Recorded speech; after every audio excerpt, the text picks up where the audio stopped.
Fala seus gremistas, Rafael Tricolor aqui para mais um vídeo no canal. Lembrando que eu gostaria de agradecer a todos vocês aí. No último vídeo mais de 550 visualizações. É muito gratificante realmente fazer um trabalho coeso, um trabalho direto, respeitoso com o torcedor e saber desse feedback maravilhoso que vocês tiveram e vem tendo com a gente aqui da equipe do canal Rafael Tricolor. Mais de 2.150 inscritos aí, rumo a 3.000 inscritos, fazendo um trabalho com muita humildade, mas procurando trazer a verdade para o torcedor. Porque para mim e para toda a nossa equipe do canal Rafael Tricolor, o mais importante é trazer a verdade. Não interessa se nós somos os primeiros ou os últimos, o importante é trazer a notícia verdadeira para o torcedor. E hoje, sexta-feira, um dia lindo de sol, né? Sexta-feira, independente de você estar assistindo esse vídeo hoje pela manhã, pela tarde ou pela noite, uma ótima sexta-feira a todos aí. E temos muita informação de tricolor para vocês. A primeira é sobre o extrema que o Grêmio perdeu. Pois é, o Grêmio acabou perdendo um extrema pelo lado esquerdo, né? Lembrando que eu já havia feito um vídeo e falado já outras vezes que no caso do Ferreirinha, né? O Grêmio, a diretoria tricolor, tem muita desconfiança do Ferreirinha em relação à permanência dele. Lembrando que a multa continua nos 8 milhões de euros, o Grêmio só tem a metade, 50%, o outro 50% fica com o Pablo Bueno e com o jogador. Então o Grêmio sim busca com muita intensidade um jogador de beirada. E o Grêmio acabou perdendo um extrema brasileiro que atua na Europa e que a gente vai falar sobre isso no vídeo também. O dia D, né? Então a gente não pode esquecer sobre o dia D de Hamilton Campas, que hoje, sexta-feira, é o dia que ou realmente avança definitivamente para o Campas vir jogar no Grêmio. Pode ser que o acerto não seja hoje, mas hoje tem que avançar o negócio. Se caso não avance o negócio hoje, chegue segunda-feira passando o fim de semana, muito provavelmente Hamilton Campas realmente não será jogador do Grêmio, mas a gente vai falar sobre isso também sobre o vídeo. O goleiro definido também, Filipão definiu o goleiro já no confronto contra o São Paulo, um jogo de extrema importância, e também deixei por último, mas não é menos importante, muito pelo contrário, é o assunto mais importante do vídeo, que é o jogo contra o São Paulo, que é um jogo que pode definir, um jogo chave, eu diria, um jogo chave para o Grêmio no Campeonato Brasileiro. Beleza? Sem mais delongas, vamos começar o vídeo. O extremo que o Grêmio perdeu, pessoal. Pois é, vocês lembram, né, que eu até fiz um vídeo, outros companheiros fizemos um vídeo falando sobre o Pedro Rocha estava acertado com o Grêmio, apalavrado, seu empresário, seu Gessé, pai do Pedro Rocha também já tinha dito que estava tudo certo e realmente estava. Qual que era o entrave naquele momento? Era o pagamento da parcela única do empréstimo, 500 mil euros. O Grêmio não quis pagar 500 mil euros para trazer o jogador por empréstimo de um ano. E agora o Atlético Paranaense acaba de rechaçar essa contratação. Pedro Júnior, Pedro Júnior é o novo contratado, o novo atacante extrema pela ponta esquerda do Atlético Paranaense. O Atlético Paranaense está pegando o jogador por empréstimo de um ano e o Pedro Rocha será o jogador. Lembrando que o Grêmio tem muita desconfiança, a diretoria do Grêmio tem muita desconfiança sobre o Pedro Rocha, ou sobre o Ferreira, perdão. Então o Pedro Rocha seria a solução naquele momento, inclusive até para jogar ao lado do Ferreira, e caso o Ferreira fosse vendido, o Pedro Rocha assumiria. Lembrando que o Pedro Rocha já tem história com a camiseta do Grêmio, então a questão de adaptação seria muito mais fácil. O Grêmio acabou perdendo esse jogador por 500 mil euros, que, vamos ser bem realistas, 500 mil euros para um empréstimo de um jogador do nível do Pedro Rocha seria bem em conta. Isso o que se leva a pensar? Que Pedro Rocha não era prioridade para vestir a camiseta do Grêmio como extrema. Foi muito mais algo de casualidade, foi algo que apareceu no mercado e o Grêmio iria apostar. Mas no momento que teria que pagar uns valores, claro que são altos, mas para um empréstimo é bem em conta, o Grêmio acabou recusando e acabou desistindo do negócio que já estava feito. Atlético Paranaense contrata Pedro Rocha por um ano de empréstimo. Beleza? O que eu tinha para falar sobre o extrema é isso aí. Lembrando também, o Roger Guedes, hoje, sexta-feira, hoje o Roger Guedes se libera da equipe chinesa. Tem alguma coisa com o Grêmio? Não, não tem nada a ver. Mas Roger Guedes é um extrema pelo lado esquerdo E agora o Grêmio contratando o Campas, se tudo der certo, o Grêmio não poderá mais contar com sul-americanos ou jogadores estrangeiros como titulares. Lembrando que pode até 5, e com a chegada do Campas, o Grêmio fica impossibilitado de colocar mais um jogador dentro do campo. Limite de 5, Campas chegando vai terminar com a possibilidade de um estrangeiro. O que acontece com isso? O Grêmio teria que buscar um jogador extremo esquerdo brasileiro. Então o Roger Guedes vai se liberar hoje. Não tem nada de informação. Simplesmente a informação que eu tenho é que hoje Roger Guedes consegue o vínculo definitivo, vai rescindir o contrato com a equipe dele no país chinês, e Roger Guedes está liberado para ser contratado para qualquer equipe brasileira. Beleza, pessoal?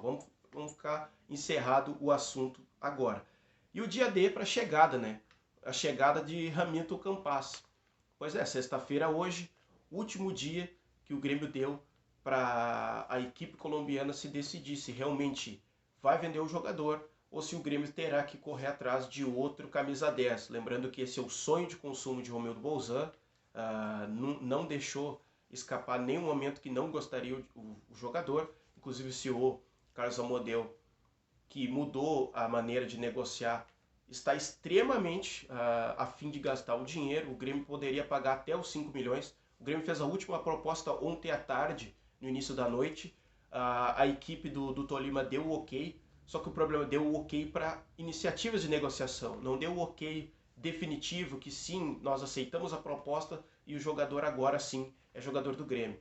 O treinador ontem deu uma entrevista e falou sobre o Hamilton Campas, falou que tem um carinho muito especial pelo jogador, que toda a equipe, todo mundo ama, gosta muito de paixão, inclusive o presidente que faz o jogo duro, mas também revelou que mudou um pouco a situação do Campas em relação à diretoria, né? Tem muita desconfiança. Lembrando o caso do Ferreira aqui, né?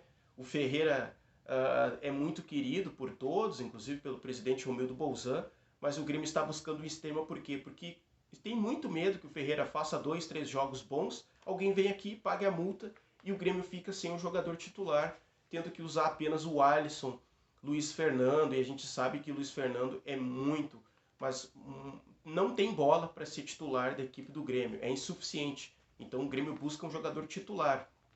E aí, Hamilton Campas também vive situação parecida lá na Colômbia. É um jogador muito querido, mas que agora é encarado como já um passado. Então, muito provavelmente, Hamilton Campas será jogador sim do Grêmio. Ele já pediu várias vezes para o presidente não gostou, mas eu acho que ele vai acabar cedendo, porque nessa briga de braço o Grêmio insiste, o Grêmio quer pagar até os 5 milhões. O problema é que o Grêmio quer parcelar.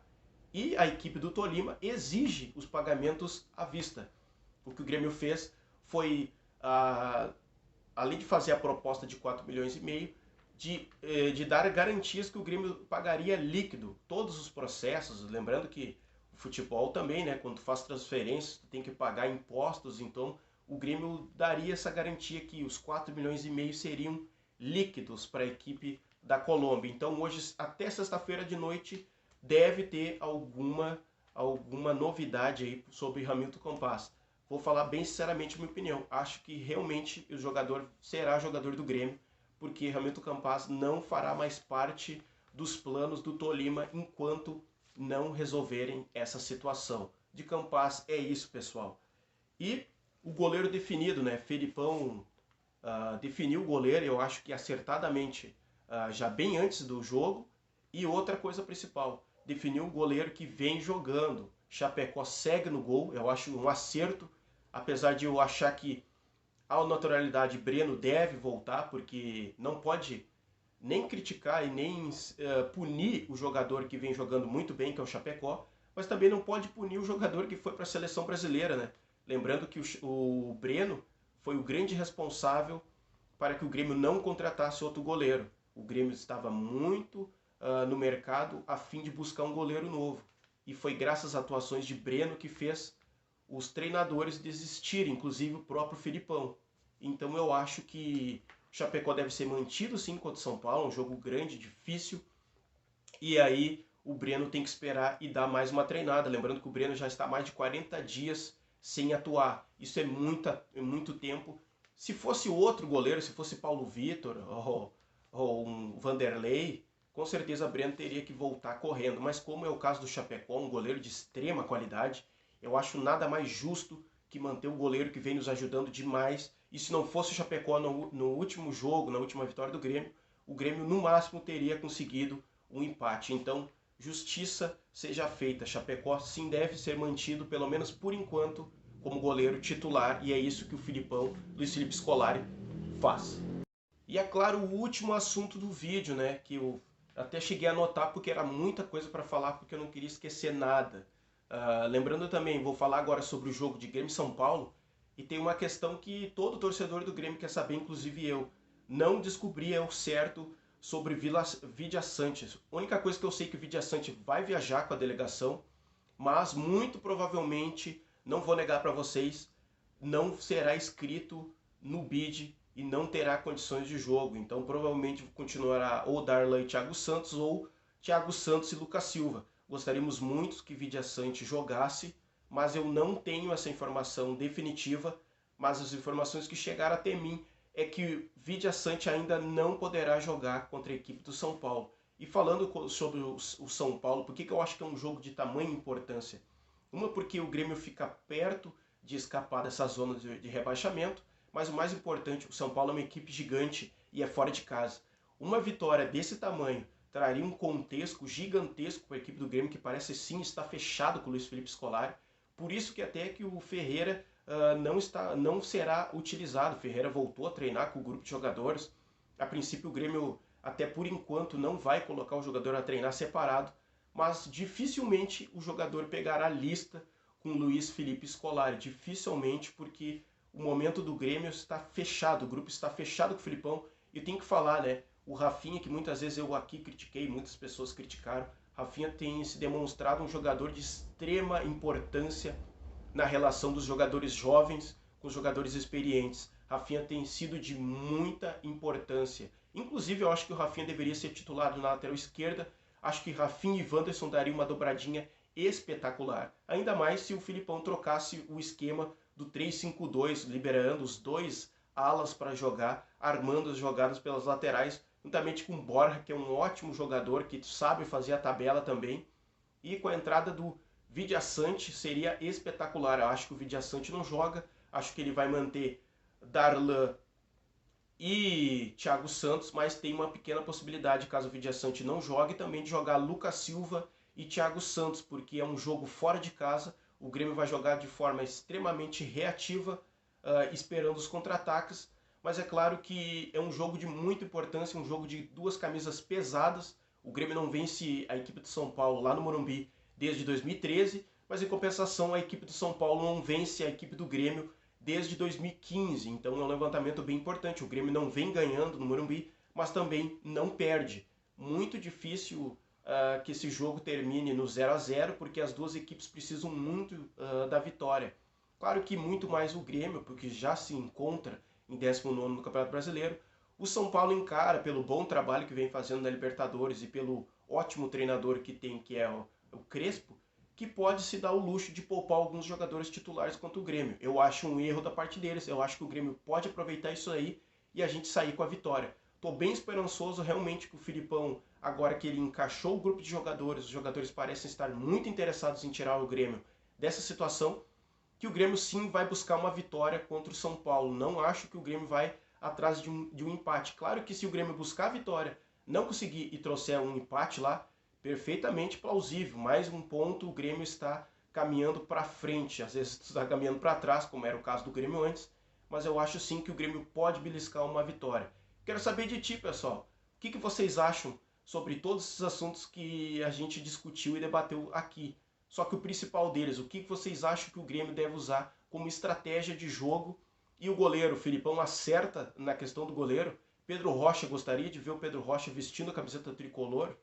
Pois é, e Vidia Sante. Se Vidia Sante tiver condições de jogo no bid, ele deve ser o titular ou deve manter Darlan e Thiago Santos, ou mais, entrada do Lucas Silva e Thiago Santos? Quero saber a tua opinião, Rafael Tricolor, a voz do torcedor falando aqui de Grêmio no YouTube.